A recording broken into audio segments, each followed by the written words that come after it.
خب مسعود جان، الهام جان، خیلی خوشحالم که خداوند این فرصت رو داد که با همدیگه باشیم. همونجور که میپرسیدی دوست داشتم که با همدیگه باشیم و خوشحالم که تونستی وقت بذاری که با همدیگه این وقت رو داشته باشیم.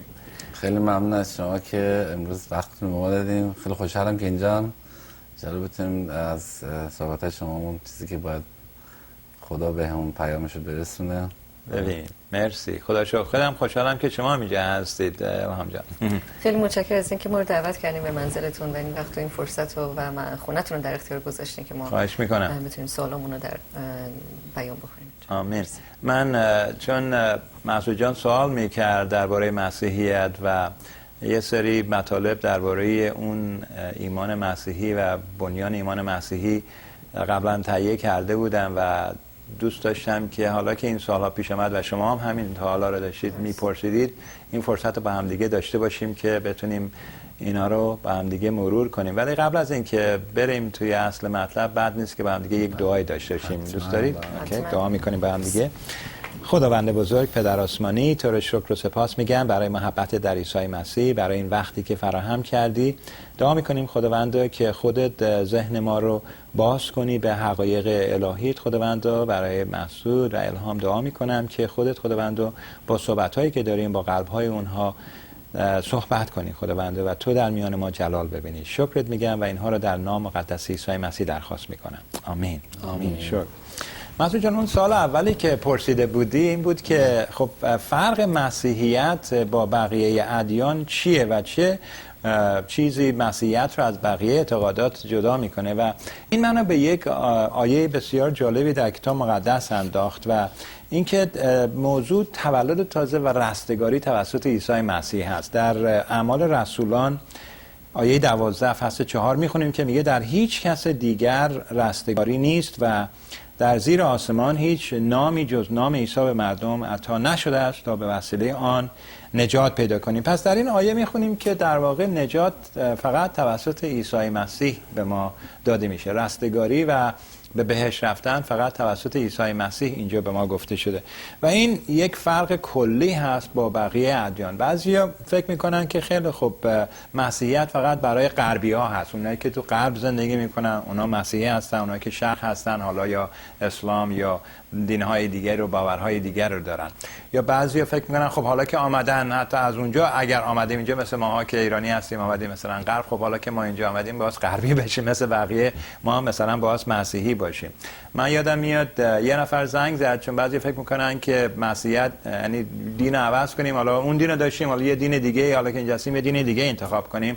اتفاقا این دوست ما زنگ زد، یه آقای ایرانی بود، میگفت که من میخوام دینم عوض کنم. بهش گفتم خب چه دینی میخوای؟ گفت همون دینی که شما دارین. یعنی اصلا هیچ اطلاعی نداشت، نمیدونست که واقعا مسیحیت چی است، فقط شنیده بود و میخواست دینش رو عوض کنه.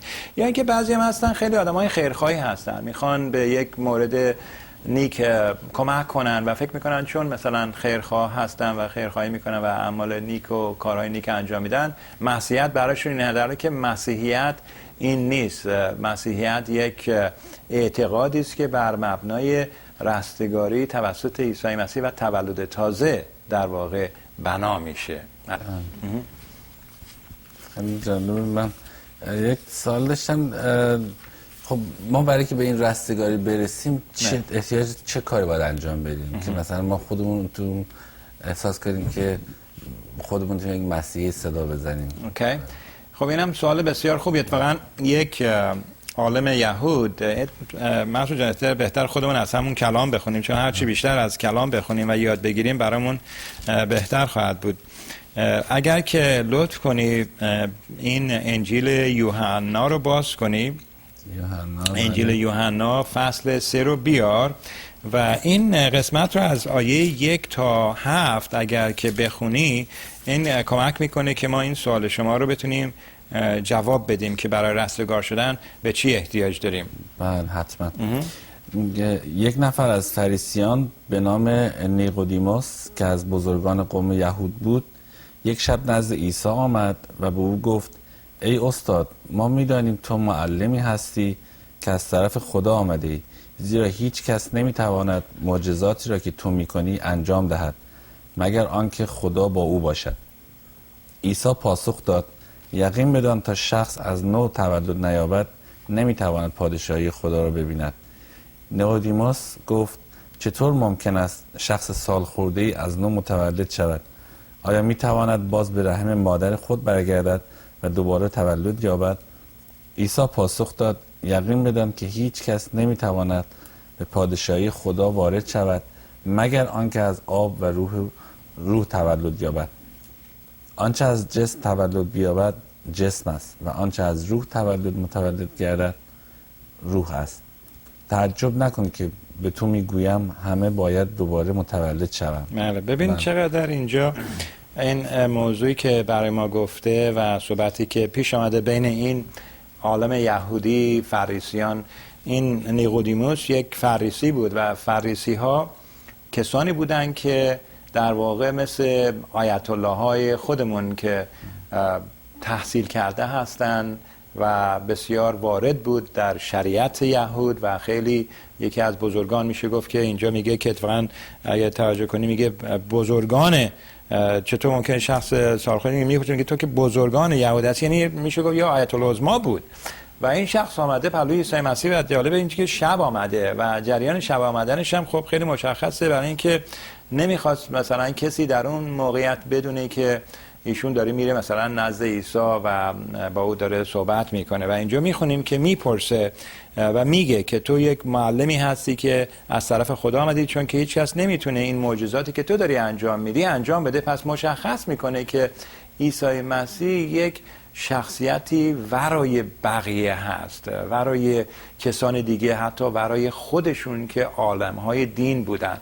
و بعد اینجا میبینیم که البته خب ممکنه بعضی بگن خب حالت تعارف هم ممکنه داشته باشه، یه نفر مثلا آمدیم ملاقاتش بزرگش بکنیم، ولی عیسی مسیح اصلا به تعارف اینا هیچ کار نداره. سریع میبینیم که میره به اصل موضوع و اینجا در آیه 3 عیسی مسیح یک موضوع بسیار مهمی رو که مسیحیت رو با بقیه اعتقادها مجزا میکنه برای ما میگه که میگه یقین بدان تا شخص، البته یقین بدان یعنی مطمئن باشه، یعنی هیچ برو برگرد نداره در این موضوع، این که شخص باید از نو تولد پیدا کنه تا اینکه پادشاهی خدا رو ببینه، تا اینکه بتونه بره به بهشت. پس تولد تازه یک موضوع بسیار مهم هست در مسیحیت و اینجا میبینیم که نیقودیموس این رو درک نمیکنه، فکر میکنه که موضوع شاید جسمانی باشه، برای اینکه میپرسه میگه خب چطور ممکنه که یه شخص سالخورده مثل من دوباره برگرده به رحم مادرش و از نو متولد بشه؟ فکر میکنه تولد دوباره یعنی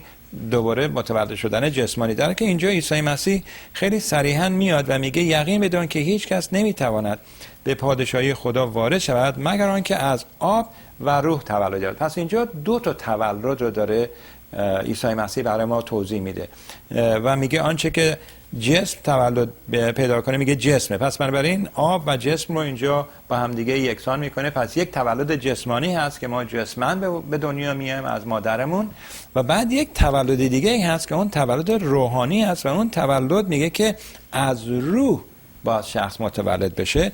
و در آیه 5 خیلی قشنگ اینجا به ما میگه که باید تولد یابد و یک نکته جالب در واقع تکنیکی اینجا هست از نظر گرامر، این که تولد یابد یعنی حالت فعل، حالت مفعول داره، یعنی این که این باید برای ما انجام بشه، ما خودمون نمیتونیم خودمون رو تولد بدیم، باید برای ما انجام بشه.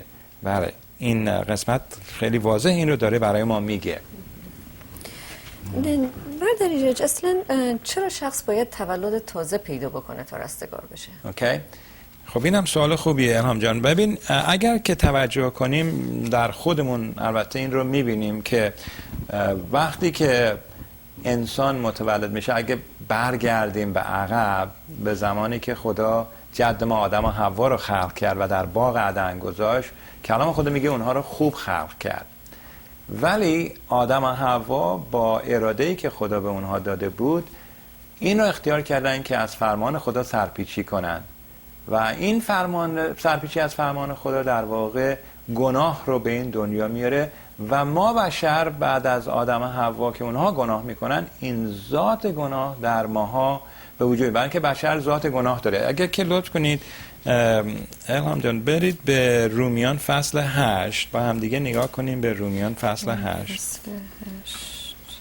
در رومیان فصل 8 برای ما این قسمت رو خیلی قشنگ توضیح میده. اگر آیه 8 رو نگاه کنی، لطف کن آیه 8 رو برای ما بخون. بنابراین انسان‌های نفسانی نمی‌توانند خدا را خوشنود سازند. ببینید، پس انسان‌ها نفسانی هستند.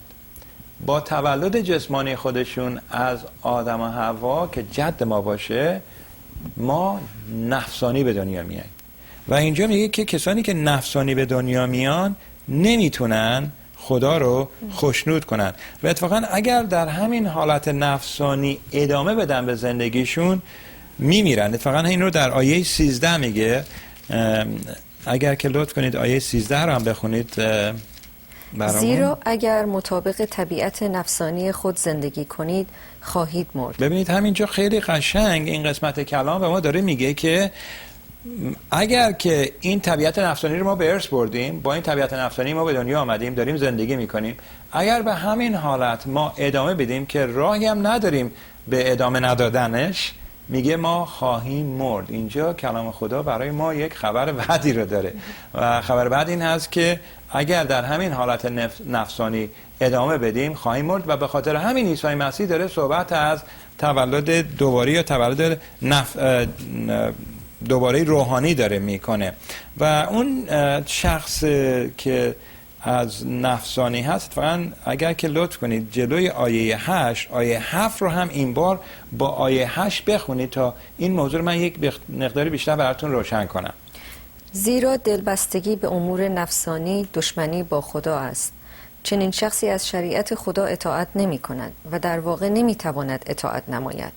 بنابراین انسان‌های نفسانی نمی توانند خدا را خوشنود سازند. ببین چقدر قشنگ اینجا داره میگه که ما که نفسانی به دنیا آمدیم این دلبستگی به امور نفسانی رو خود به خود داریم، پس نفسانی زندگی میکنیم و چون این دلبستگی به امور نفسانی هست عاقبتش مرگ هست و ما نمیتونیم. خیلی قشنگ اینجا کلام خدا میگه که نمیتونه شخص از شریعت خدا اطاعت کنه. ما خودمون این رو تجربه کردیم، یعنی بعضی از کارها رو دوست نداریم، بعضی از حرفا رو دوست نداریم بگیم، اتفاقا بعد از اینکه میگیم خودمون رو یه مقداری ملامت میکنیم که من چرا این کارو کردم، من چرا اینو گفتم، یا چرا من اینجور فکر میکنم، چون بالاخره هم گناه هم در فکر هست، هم در گفتن هست، هم در عمل هست. و اینجا میبینیم که کلام خدا میگه که شخصی که نفسانی به دنیا میاد، که همه ما نفسانی به دنیا میایم، ما قادر نیستیم که از شریعت خدا اطاعت کنیم. در واقع این باعث میشه که ما درباره امور روحانی کور باشیم. یه آیه خیلی قشنگی هست، اگر رومیان کتاب بعدیش مسعود جان اول قرنتیان هست، اگر که شما لطف کنین اول قرنتیان 2:14 رو بخونید، اونجا یک آیه خیلی قشنگی هست. اول قرنتیان 2:14 بند 2:14 معلوم. کسی که روحانی نیست نمیتواند تعالیم روح خدا را بپذیرد، زیرا به عقیده او این تعالیم پوچ و بی‌معنی هست. بله. در واقع چون تشخیص این گونه تعالیم محتاج به بینش روحانی است، آنها نمیتوانند آن را درک کنند. ببینید چقدر قشنگ میگه. یعنی نباشید چایتون سرد شد، چایتون میل کنیم. متشکرم.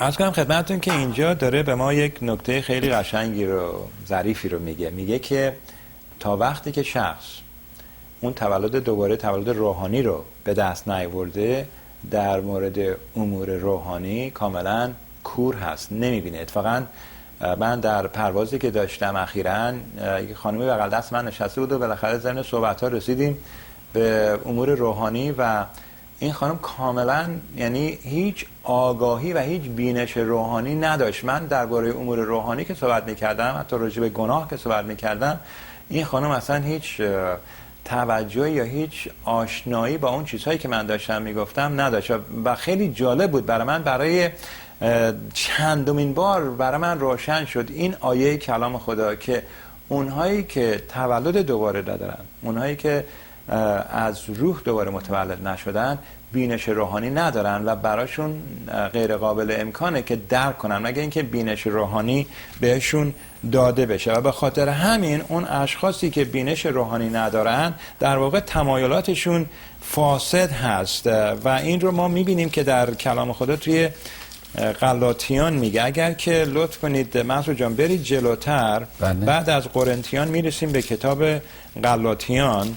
به غلاطیان برید، فصل 5 رو اگر که لطف کنید بخونید.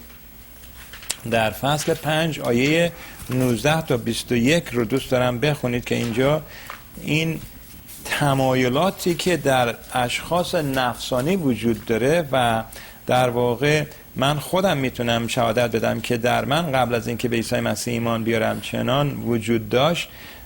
الان اینجا من دوست دارم این قسمت رو شما بخونین برای یه بار دیگه لطفاً بگین. از غلاطیان فصل 5 غلاطیان 5 آیه 19 تا 21 رو لطف کنین بخونین. 19 کارهای طبیعت نفسانی آشکارند. زنا، ناپاکی، هرزگی، بتپرستی، افسونگری، دشمنی، ستیزه‌جویی، رشک، خشم، خودخواهی، اختلافات، دستبندی، حسادت، مستی، عیاشی و امثال اینها. اکنون مانند گذشته به شما میگویم کسانی که این چنین کارها را به جا آورند در پادشاهی خدا نصیبی نخواهند داشت. ببین چقدر قشنگ داره اینجا توصیف میکنه وضع انسانی ما رو و خیلی جالبه. ممکنه حالا بعضی بگن خیلی خب من توی این زنا و ناپاکی البته بتپرستی از این چیز نبودم، ولی هیچ کسی نه که بتونه بگه که هیچ وقت خودخواه نبوده یا هیچ اختلافی نداشته یا هیچ حسادتی نداشته. در واقع در آخر آیه 20 یه چیز قشنگی که میگه و چی؟ امثال اینها. منظور چیه امام جان؟ میگه یعنی که خیلی چیزای دیگه هست که اینجا اسم نبرده، ولی خب ما میدونیم نتیجه همونجوری که میگه کارهای طبیعت نفسانی ما هست. پس بنابراین این اون وضع شخصی که در واقع فقط یک تولد جسمانی داشته، تولد جسمانی از پدر مادر جسمانی به دنیا آمده، این ذات نفسانی رو داره، تمایلاتش نفسانیه، درباره امور روحانی کاملا کور هست. حالا فرق نمیکنه چقدر تحصیل کرده، خیلی آدمای تحصیل کرده هستن، خیلی هم مقام بالایی دارن، ولی چون تولد تازه ندارن بینش روحانی رو ندارن و اینها رو نمیتونن درک کنن. این وضع کسیه که در واقع تولد تازه نداره. مثلا تولد تازه چیه؟ یعنی میتونید توضیح بدین دقیقاً چه حال؟ خب چجوری میشه تولد تازه؟ ببینید میتونیم اینجوری نگاه کنیم. همونجور که در تولد جسمانی شما اون طبیعت جسمانی یا نفسانی رو از پدر مادر جسمانی به دست میگیرین، همینجور هم طبیعت روحانی رو توسط تولد روحانی به دست میاره، یعنی طبیعت روحانی دریافت کردن. اتفاقا این رو ما در دوم پتروس، من این آیت رو براتون میخونم خودم، در دوم پتروس در فصل 1 آیه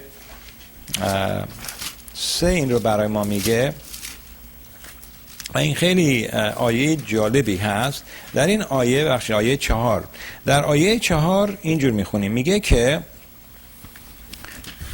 نامه اول پتروس، ببخشید دوم پتروس، نه آیه اول، دوم پتروس فصل 1 آیه 4. ببینید اینجا میگه که از وعده های بزرگ و گرانبها بهره‌مند شده و در نتیجه از فسادی که زائیده تمایلات جسمانی است میگه بگریزید. پس اینجا خیلی مشخص میکنه، همونجوری که خوندیم یک سری کارهای نفسانی رو برای ما توضیح داد و اینا همه فاسد هستن، اینا زائیده تمایلات جسمانی و نفسانی ما هستن. میگه از اینا بگریزید و میگه در الوهیت خدا شریک و سهیم شوید.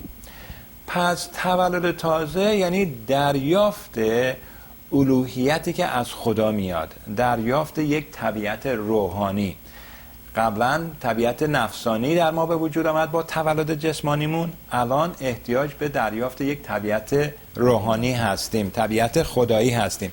در واقع توی عهد عتیق یه تشبیه خیلی جالبی داره. توی حزقیال فصل 36، اینو من اینجا نوشتم براتون میخونم، آیه 25 تا 27 میگه که این رو خدا درباره قوم و وعده میده. وعده خدا برای قوم خودش و برای ماها که ایمان میاریم این هست که میگه آنگاه آب پاک بر شما خواهم ریخت تا از بت پرستی و توجه کنید تمام گناهان دیگر پاک شوید. همه اون گناهانی که شما خوندید در غلاطیان میگه که با ریختن اون آب پاک میگه اینها پاک میشن و میگه به شما دلی تازه خواهم داد و روحی تازه، توجه کنید، روحی تازه میگه در باطن شما خواهم نهاد. میگه اون دل سنگی، اون دل بیرحم رو از ما میگه میگیرم و اون دل نامطیع رو و دلی نرم و مطیع به شما خواهم داد. و این قسمت خیلی قشنگه، میگه روح خود را در شما خواهم نهاد تا احکام و قوانین مرا اطاعت نمایید. پس یک کاریه که خدا باید برای ما انجام بده. ما خود به خود اینو نمیتونیم انجام بدیم. من خودم یادم میاد، من خودم توی خانواده بهایی بزرگ شدم. پدرم بهایی بودن، مادرم مسلمان و با تمام اون مشخصاتی که باید در اون زندگی داشته باشم آشنایی پیدا کرده بودم و درس اخلاق بودیم و محفل بودیم و مناجات و از این حرفا و همچنین توی مدرسه خب با نماز اسلامی و این چیزها آشنا بودم. ولی اینجا متوجه میشیم که در واقع یک حالت دیگه‌ای برای ما وجود میاره. اون اعمال مذهبی به ما این تولد تازه رو نمیده. اون فقط در همون توانایی جسمانی و نفسانی خودمون داریم اون انجام میدیم.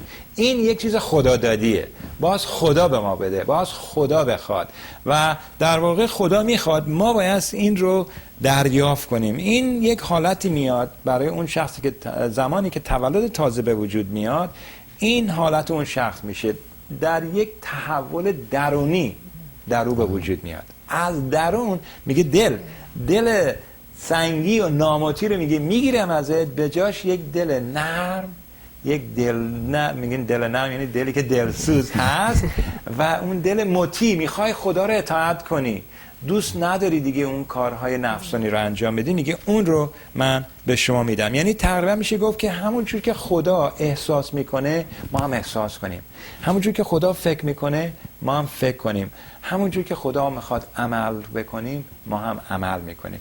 اینو بهش میگیم که تولد تازه. ببخشید کشی من یک سوال داشتم. خب ما ممکنه یک شخصی رو بشناسیم که از نظر مثلا مسیحی نباشه، ولی خب این مشخصاتی که میگین شما درش باشه، خیلی دلرحم، کمک بکنه به دیگران و مثلا این چیزهایی که در کتاب انجیل هم اشاره شده، مستی، نمیدونم دزدی نداشته. ما از کجا مطمئن میتونیم بشیم مثلا منی که به عنوان خودم میخوام یک مسیحی عنوان کنم چطوری این تولد تازه رو حس میتونم بکنم؟ با فرقم با اون شخصی که این مشخصات یک آدم ایدئال داره ولی مسیحی نیست. متوجه میشین من چی میخوام؟ ببینید موضوع اینجاست که ممکنه که در بعضی ها ما اینها رو ببینیم، به خصوص بیشتر چون که اون ذات نفسانی و طبیعت نفسانی وجود داره، اکثرا اون اعمال رو بیشتر به خاطر نمایش و ظاهر میبینیم. یعنی شخص ممکنه این انجام بده، حالا ممکنه که نه این شخص به خاطر ظاهر سازی این کارو نکرده، پس بنابراین پشتش یک انگیزه دیگه وجود داره و اغلب میبینیم که انگیزه ها در واقع در حالت معامله با خدا هست که من این کارو، مثلا شما حتما با موضوع ثواب آشنا هستیم، آقا این مثلا ثواب داره. خب این موضوع ثواب داشتن منظور این است که ما با انجام این کار داریم در حضور خدا یک سری پوانها، یک سری امتیازات برای خودمون میسازیم، مثل اینکه داریم با خدا معامله میکنیم. ببین خدا جون من دارم این کار میکنم که بعداً تو اینو به حسابم بذاری که این باعث بشه که مثلا همونجور که خب با این ایده بزرگ شدیم دیگه در اعتقادی که داشتیم که میگن که خیلی خب خدا کارهای ما رو سبک سنگین میکنه، مثل اینکه خدا اونجا با یک ترازو مثلا کارهای نیک ما رو میذاره یک کفه ترازو ترازو، بعد کارهای بعد ما رو میذاری یک کفه ترازو. حالا من به امید خدا اینقدر کارهای نیک کرده باشم که مثلا این کفه ترازو سنگین‌تر باشه، خب من بتونم مثلا وارد بهشت بشم. در حالی که کلام خدا میگه همین چیزی وجود نداره. برای اعمال نیک، برای ثواب گرفتن در کلام خدا هیچ گفته نشده در این حالت. اینجا موضوع یک تولد تازه است. این که شما پرسیدید که خب چگونه شخص اینجور تولد دوباره به دست میاره، این رو ما در همین انجیل یوحنا، این قسمت رو من دوست دارم که الهام جان شما بخونید. بیارید انجیل یوحنا رو، همون فصل اول رو بیارید. فصل اول یوحنا، بعد آیه 12 و 13 رو لطف کنیم برای ما بخونیم.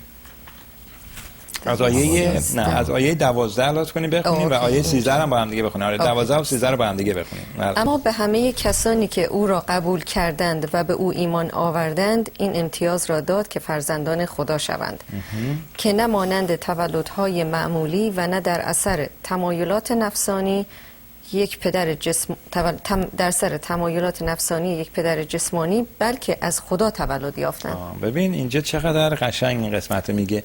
اولا تأکید میکنه که تولد از خدا هست، خدا اون تولد رو میده و این یک تمایل نفسانی نیست، یک خواهش من نیست. من هیچ وقت بر این قصد نبودم که برم به عیسی مسیح ایمان بیارم. من فکر میکردم که خب آخرین بهترین دین رو دارم و از این حرفا و آدم خوبی هستم و کسی که به ظاهر من نگاه میکرد میگفت این آدم ایرج آدم خوبیه.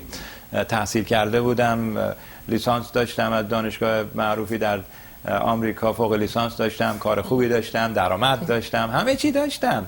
از نظر ظاهری به نظر میاد که آدم موفق و خوبی هستم. ولی اینجا کلام خدا میگه که نه به خاطر یک تمایلات نفسانی، نه به خاطر که من خواستم که برم و به عیسی مسیح ایمان بیارم، بلکه خدا بود که این تولد به من داد. این تولد معمولی، تولد جسمانی نبود. پس بنابراین اینجا مشخص میکنه که این کار خداست. ولی توی آیه 12 شما اینجور خوندید این آیه رو که به همه کسان. پس اینجا یک نکته جالبی که هست اینه که هیچ استثناء نمیذاره مسعود جان. هر کس، همه کس. یعنی کار خدا اینجوریه که نمیخواد ماها فکر کنیم که این نجات یا مسیح فقط برای این گروه یا این دسته است یا این قاره است یا اون قاره است. مسیح برای همه هست. اینجا میگه به همه کسانی که او را قبول کردن این امتیاز را داد که فرزندان خدا شوند. من درست خوندم این قسمت رو الهام جان؟ درست خوندم. دوباره میخونم برات. میگه که به همه کسانی که او را قبول کردند این امتیاز را داد که فرزندان خدا شوند. به همه کسانی که او را قبول کردند و به او ایمان آوردند. پس یه نکته مهم اینجا هست. نکته مهم اینجا این هست که فقط قبول کردن عیسی مسیح برای دریافت تولد تازه کافی نیست. چون خیلی هستن عیسی مسیح قبول دارن. شما از اکثر کسان هموطنان عزیز ما میپرسی شما عیسی مسیح قبول دارید؟ میگی بله عیسی مسیح قبول دارم، چون یکی از پیامبران اولوالعصر هست مثل موسی و بقیه فلان از این حرفا. ولی اینجا نمیگه که فقط قبولش بکنی. اینجا باید لغت ایمان به کار میبره. و ایمان آوردن اینه که ما توکل خودمون رو برای رستگار شدن، برای به بهشت رفتن، برای حیات جاودان به دست آوردن به عیسی مسیح بسپاریم.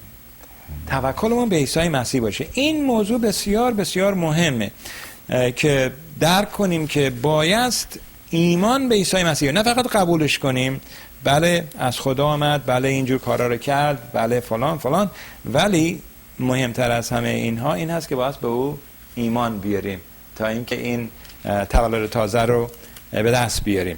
فقط در این باره یک قسمت جالبی هست، من فکر کنم خوبه که مزجان بخونن از رومیان فصل 10. اگر لطف کنید رومیان فصل 10 رو بیارید. در فصل 10 رومیان یک قسمت قشنگی هست که کلام خدا درباره این تولد تازه و این نجات برای ما میگه. مزجان لطف کن از آیه 8 تا 10 رو فصل 10 اون میگوید کلام خدا یعنی همان پیام ایمانی که ما اعلام میکنیم نزدیک توست، آن بر لبها و در قلب توست. زیرا اگر با لبان خود اعتراف کنی که عیسی خداوند است و در قلب خود ایمان آوری که خدا او را پس از مرگ زنده ساخت، نجات خواهی یافت. اوکی، ببین اینجا یه چند تا نکته خیلی قشنگی رو برای ما داره کلام خدا میگه. اولا میگه که این کلام خدا، یعنی پیامی که ما، پیام ایمانی که اعلام میکنیم داریم میگیم، میگه نزدیکه، خیلی نزدیک، یعنی دور نیست. پیام ایمان چی بود؟ الان خوندیم که بشر در تولد جسمانی خودش ذات گناه داره، ذات نفسانی داره و کارهای نفسانی هم آشکارن که شما خوندید، تمام گناهان رو و امثال اونها که میگید. ولی این اگر به همین حالت باقی بمونه، میگه که میمیره، حیات جاودان نخواهد داشت، جسماً میمیره، روحاً هم دور از خدا ابدیت رو سپری خواهد کرد. اونو میگیم مرگ ابدی و مرگی که در عذاب هست. اینجا میگه ولی میگه که اونایی که به عیسی مسیح ایمان میارن، اونها چون میگه که تولد دوباره به دست میارن، میگه اونها حیات جاودان خواهند داشت. میگه این پیام، این مژده، این خبر خوش میگه نزدیکه، جای دور احتیاج نداره بریم. همینجا در همین زمانی که الان هستیم این وجود داره و اون این هست که این نزدیک چطور بر لب و در قلب توست.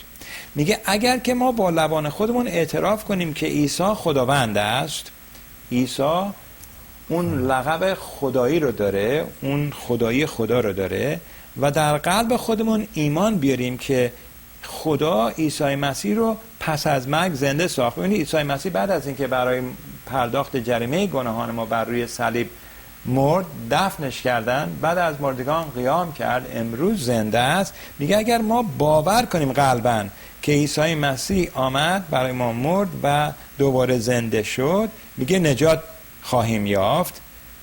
زیرا انسان میگه با قلب ایمان میاره و نیک محسوب میشه و با لبهای خودش به ایمانش اعتراف میکنه و نجات پیدا میکنه.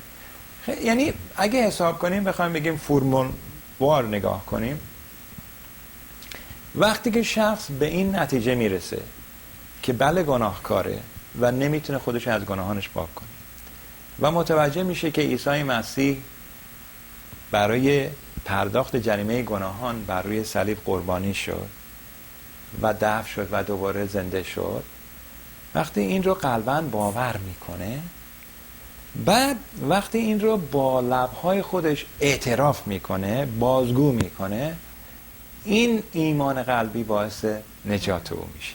خیلی ساده، ما احتیاج به تشریفات نداریم، حالا بریم این تشریفات انجام بدیم، نمیدونم این کار انجام بدیم، اون مراسم انجام بدیم.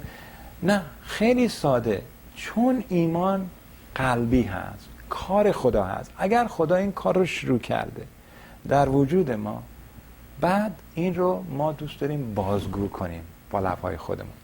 پس بنابراین اصل موضوع اینجاست که آیا این ایمان قلبی در ما به وجود آمده یا نه. اگر به وجود آمده، کلام خدا میخواد که ما آن رو بازگو کنیم، اعتراف کنیم با لبهای خودمون.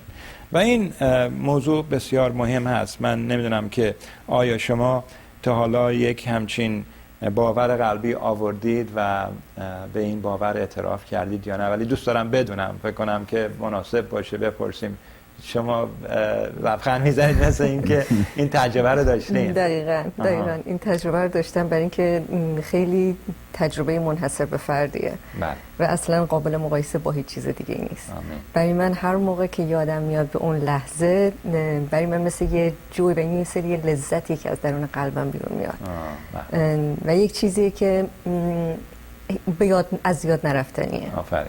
بله، من همیشه اون لحظه و اون موقعی که واقعا برای من هر موقع که من یادم میافته، اون لحظه ای رو که یادم میافته بیلیو کردم، یعنی اعتقاد پیدا کردم بدون اینکه کسی زورم کرده باشه، بدون اینکه توی کتابای تاریخی رفته باشم جستجو کرده باشم خدا رو، بدون اینکه بخوام موهامو بپوشونم یا لاکمو پاک بکنم یا هر چیزی، ولی حس میکنی در درونت، در قلبت، در وجودت خداوند رو، اون قلبت رو لمس میکنه.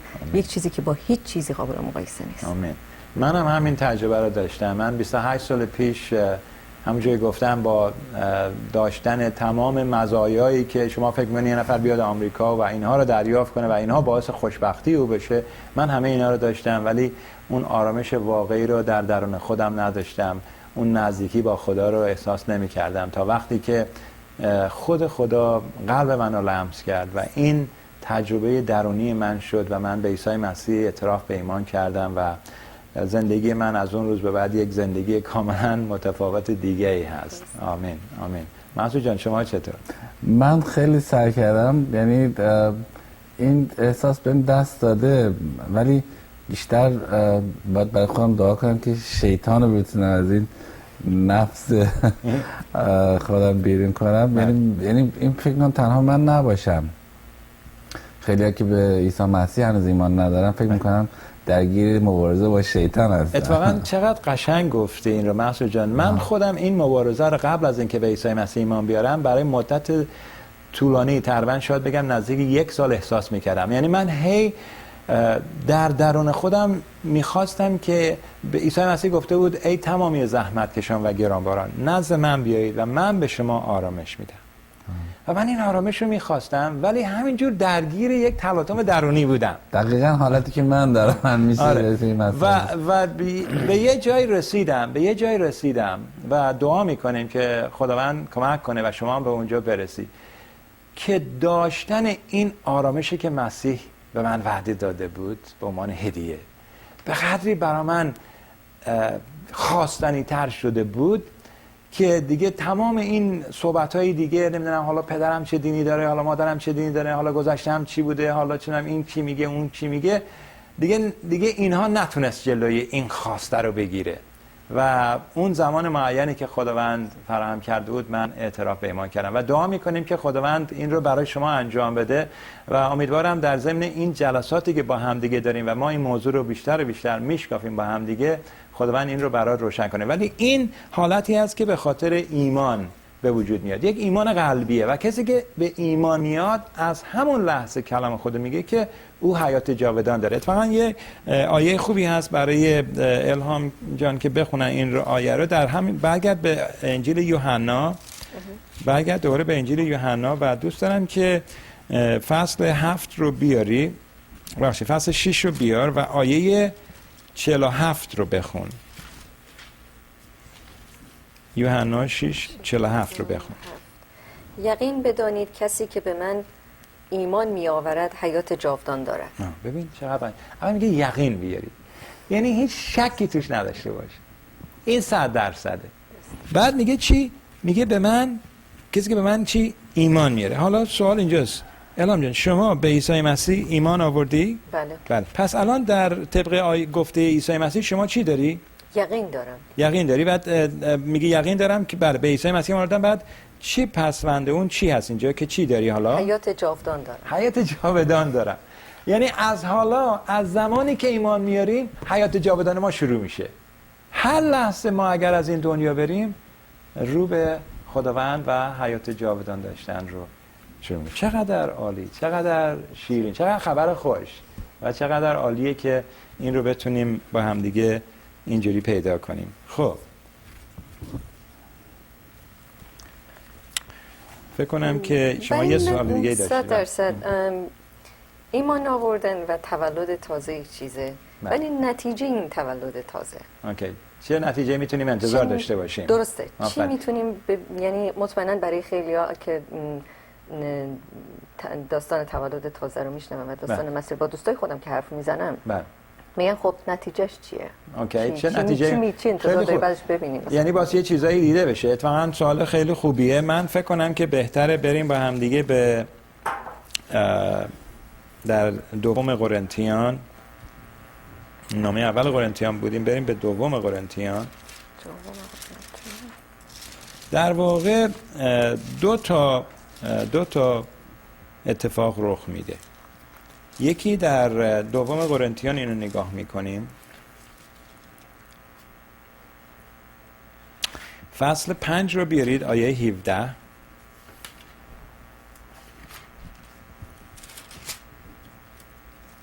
خواهی من بخونم؟ بخونید لطفاً آیه 17 رو. کسی که با مسیح متحد است حیاتی تازه دارد. هر آنچه کهنه بود درگذشت و اینک زندگی نو شروع شده است. ببین چقدر این آیه قشنگ هست. یعنی میگه که کسی که با مسیح متحد شده و یه خیلی جالب متحد شدن یعنی چی؟ وقتی شما صحبت متحد شدن رو میشنوی چی به نظرت میاد؟ چی فکر میکنی متحد شدن یعنی چی؟ از گناه پاک شدن. اوکی. آرایت. مثلا ما الان میگیم که در این کشور آمریکا هستیم و اینجا بهش میگن ایالات چی؟ متحده آمریکا. خب یعنی یه ایالت هایی هستن که با هم دیگه چی شدن؟ وابستگی دارن. آفرین. متحد شدن. یعنی به هم دیگه چنان چسبیدن که تقریبا چی شدن؟ یک شدن. پس کسی که به خاطر پاک شدن از گناهان و ایمان به عیسی مسیح با عیسی مسیح متحد میشه، یعنی با عیسی مسیح یک میشه. چون یه نفر عزیزان گفت که یعنی میگه که من به عیسی مسیح ایمان بیارم بعد دیگه هر کاری دلم میخواد بکنم و انجام بدم. میگم خیلی عذر میخوام دوست عزیز، اگر کسی با عیسی مسیح متحد شد، چون میگه که نتیجهش اینه که چی میشه؟ یک خلقت جدید میشه، یک تولد تازه به دست میاره. برای بعد از اینکه شخص به تولد تازه به دست میاره به خاطر متحد شدن با عیسی مسیح، شما چجوری ممکنه که با یه نفر متحد بشی بعد درست برخلاف خواسته های اون شخص بری عمل بکنی؟ مثلا دوباره بری در گناه زندگی کنی، دوباره بری همون اعمال گذشته رو تکرار کنی و دست بر نداری از آنچه که میدونستی و میدونی که گناه هست. پس بنابراین این امکان پذیر نیست. پس بنابراین نتیجه این تولد تازه اینه که با مسیح که متحد شدیم دیگه نمیخوایم اون میلی که قبلا داشتیم از ما گرفته میشه، یک میل جدیدی به ما داده میشه. میخوایم که همشه. حالا موضوع اینجاست که خب چرا پس بقیه نمیتونن اینجور انجام بدن؟ چرا احتیاج هست که باعث به عیسی مسیح ایمان آورد که یک همچین حالتی برای ما وجود داره؟ برای اینکه در وجود ما این قدرت نیست. همونجوری که قبلا خوندیم تو رومیان میگه که یک شخص نفسانی قادر نیست شریعت رو انجام بده، ولی برای یک شخص مسیحی یک اتفاق نتیجه که یه نتیجه دیگه که داره، اتفاق خیلی جالبی رخ میده و اون رو در به جای دوم قرنتیان بریم به اول قرنتیان. اگر به اول قرنتیان، حالا در اول قرنتیان فصل 3 رو بیار مسعود جان. بله چه آیه این؟ فصل 3 آیه 16 رو بخون. آیا نمیدانید که شما معبد خدا هستید و روح خدا در شما ساکن است؟ ببین چقدر این آیه جالبه. البته اینجا سوال میکنه، میگه آیا نمیدانید؟ بعضی از جملات در زبان یونانی که کتاب مقدس نوشته شده به صورت سوال هست، ولی در واقع جواب تأکیدی مثبت داره. مثلا من به پسرم بگم که مگه تو نمیدونی تو پسر من هستی؟ خب پسر من هست، منتها یه یادآوریه که بدونه که پسر من هست. میگه خیلی خوب، مگه شما هم نمیدونی که حالا شما وجودت شده چی؟ معبد خدا و روح خدا آمده در شما ساکن شده. یعنی به خاطر داشتن تولد تازه و اتحادی که با مسیح برقرار کردیم، روح خدا آمده در من ساکن شده و معبد من، وجود من شده معبد روح القدس. روح مقدس خدا آمده در من ساکن شده. پس بنابراین این روح خدا هست که به من که به عیسی مسیح ایمان آوردم این توانایی رو میده که در این اتحاد اونجور که مسیح میخواد زندگی کنم، به طرف مسیح و کارها و خواستهای مسیح کشیده بشم تا به طرف دنیا و نفس خودم. این یک نتیجه ایمان آوردن به عیسی مسیح میشه که این هم بازم یک کار خدادادی هست. حالا یه چیز دیگه هم که اتفاق میفته اینه که این مثل یک تولدی که یک نوزاد متولد میشه، شما از این نوزاد انتظار نداری که مثلا سریع از اون قنداقش پاشه مثلا بره توی مسابقه دو میدانی مثلا اونجا برنده بشه یا اصلا شرکت کنه. نه، یه نوزاده. به همین ترتیب هم یک ایماندار مسیحی، کسی که به عیسی مسیح ایمان میاره به عنوان یک نوزاد، او هم احتیاج داره که در این مسیر شروع کنه به پیشرفت. حالا منتها اینجا توسط روح خدا کمک میشه و همچنین نگاه کنین به نامه کلوسیان. اگه یه خورده قلاتیان رو داشتیم میخونیم، اگه بریم یه خورده جلوتر به نامه کلوسیان که رجوع کنیم، بریم فصل 3. هر کدام که سریعتر این قسمت رو پیدا کردید فصل 3 رو بیارید و آیه 10 رو بخونیم. پیداش کردین شما؟ من پیدا کردی؟ زندگی اوکی. را به صورت انسان تازه شروع کرده اید. انسانی که پیوسته در شباهت خالق خود به شکل تازه‌ای در می آید تا رفته رفته به معرفت کامل خدا برسد. ببین چقدر قشنگه. میگه که زندگی رو به صورت انسان تازه شروع کردیم. اینجا دوباره داره راجع به تولد تازه شروع میکنه. تولد نو، ما تولد نو به دست آوردیم، پس یک زندگی تازه در این تولد نو شروع کردیم و بعد میگه که یک انسانی شدیم که 2 نکته اینجا میگه. پیوسته. پیوسته یعنی چی؟ پیوسته یعنی به حالت مدام. به حالت مدام، نه یک شبه.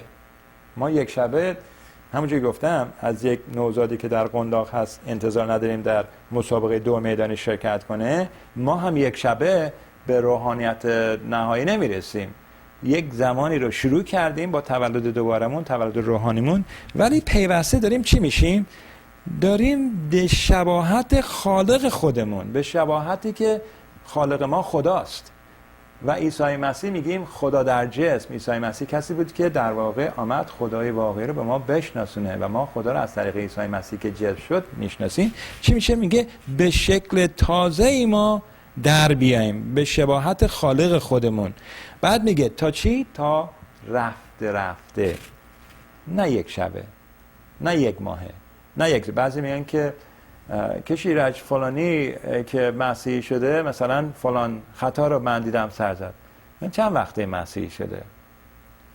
میگم همونجور که از یک نوزاد ما نمیتونیم انتظار داشته باشیم. گفتم آیا این روال عادی زندگیشه یا اینکه حالا یک خطای مرتکب شده؟ خیلی خوب.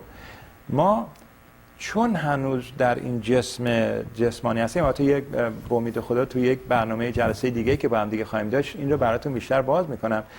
ما امکان این که ما خطا ازمون سر بزنه وجود داره، ولی چون تولد تازه داریم در اون خطا ادامه نمیدیم، در همون حالت باقی نمیمونیم. اینجا میگه این حالت رفته رفته ما به شناخت یا به معرفت کامل خدا برسیم. یعنی شناخت خدا و معرفت خدا یک چیزیه که یک شبه به دست نمیاد، همینجور به طور مدام ادامه داره تا برسه به اونجا، به اون محلی که خداوند میخواد اینجا. خب عزیزان، من وقتم با شما الان باید تموم شده، باید برای ملاقات دیگه آماده بشم. گفتم که این فرصت چقدر زود گذشت ولی خوشحالم که شما تونستید بیایید. ما صحبتمون تموم نشده. این من تازه سوالا میخواد شروع بشه.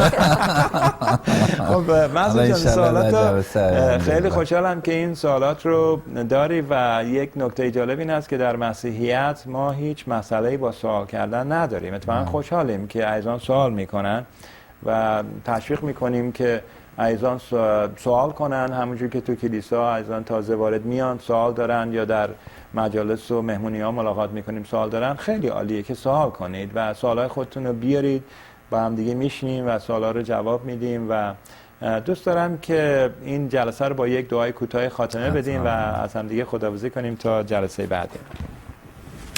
خداوند بزرگ، پدر آسمانی، تو رو شکر میگم که ما رو دوست داری خداوند و میدونیم که تو میخوایی که ما با حقیقت کلام تو آشنا بشیم، ما با امور روحانی آشنا بشیم، بینش روحانی پیدا کنیم، ولی کاملا مشخصه که این کار دست ما نیست. این کاری هست که تو باید انجام بدی. تو خودت خداوند حقجویان رو میطلبی خداوند و به سوی خود میخوانی. خودت کمک کن خداوند که زندگی ما نشانه حضور روح مقدس تو باشه خداوند و دیگران تو رو در ما ببینن. و کمک کن عزیزان حقجویی رو که میخوان خداوند و مشتاق هستن خودت خداوند جواب بده. تو رو شکر میگم برای این فرصت و دعا میکنم برای مسعود و الهام و زندگی آینده اونها خداوند خودت اونها رو برکت بده. اینها رو همه در نام مقدس عیسی مسیح است و درخواست میکنم. آمین. آمین. شد. خب خیلی خوشحال شدم از وقتتون. مرسی. اجازه میدین که ما باز بیام خدمتتون دفعه دیگه، کافه دیگه باز با امید خدا. من داره شروع میشه تازه. بچه خوب، خوشحالم از این نظر. در صورت تا دفعه آینده میسپارمتون دست خداوند عیسی مسیح زنده. مرسی. خداحافظتون.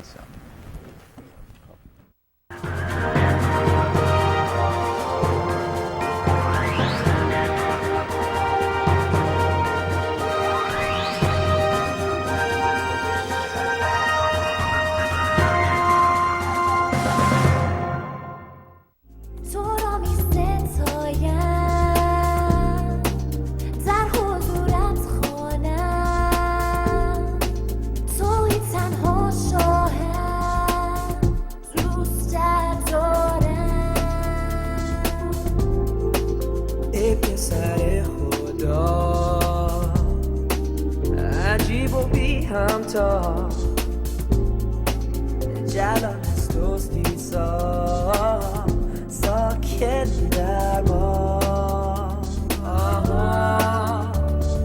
منجی و شاه و صخره نجات تنها مسیح عیسی سرور و مالک و خداوندم تنها مسیح عیسی منجی و شاه و صخره نجات تنها مسیح عیسی سرور و مالک و خداوندم تنها مسیح عیسی